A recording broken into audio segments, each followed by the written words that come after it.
first time having a child, you just don't know how that's going to turn out. It's very vulnerable. In that moment, you're sitting there just like, oh, when's it going to end? You feel like it's just going to last forever. But I remember what my mom said, and I took it every pain at a time. I did not worry about the last one. I didn't worry about the next one. I just took it one pain at a time. I'm just like, okay, when one came, I was like, dealt with that. When it went away, I rested. When it came back, I dealt with that until it was done.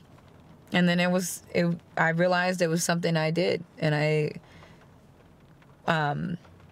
allowed myself to go through, and I had a mind about it, and so it helped me get through it.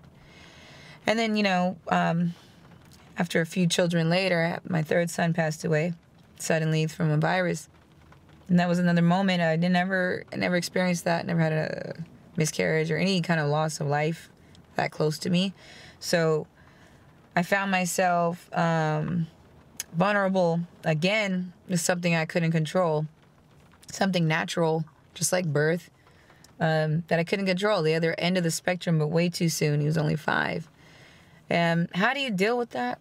You can take on all the scenarios people give you of what they would do when they go through it.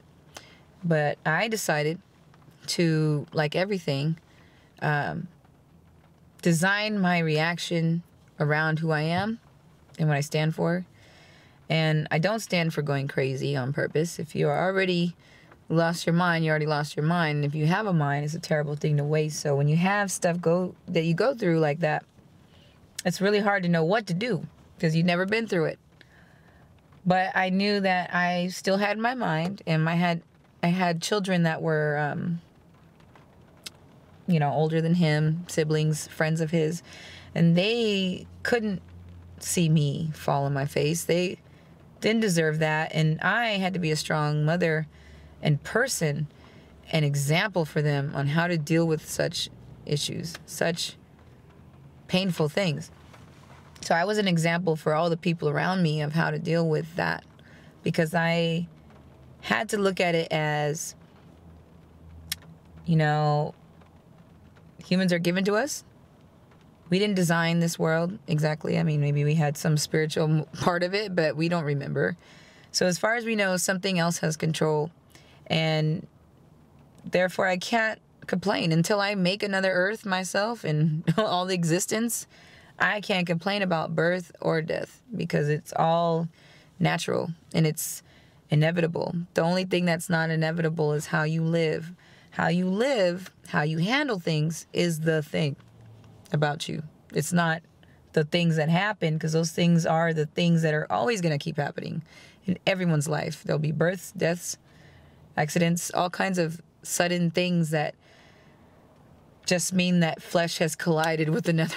Something has collided, something has gotten together, or something has been pulled away, or whatever. It's a physical movement, but the one thing that remains the same is the way you deal with it.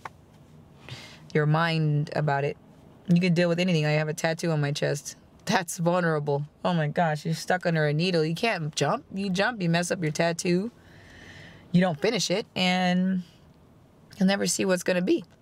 So my tattoo on my chest is another example of what it is to have strength. It was a test of strength. I got through it, so I know that I can handle pain. Mm-hmm. Pain is not a hard thing to deal with, but when you don't have a mind about it, you'll stay vulnerable forever. You'll constantly be in fear of fear. Be in fear of pain.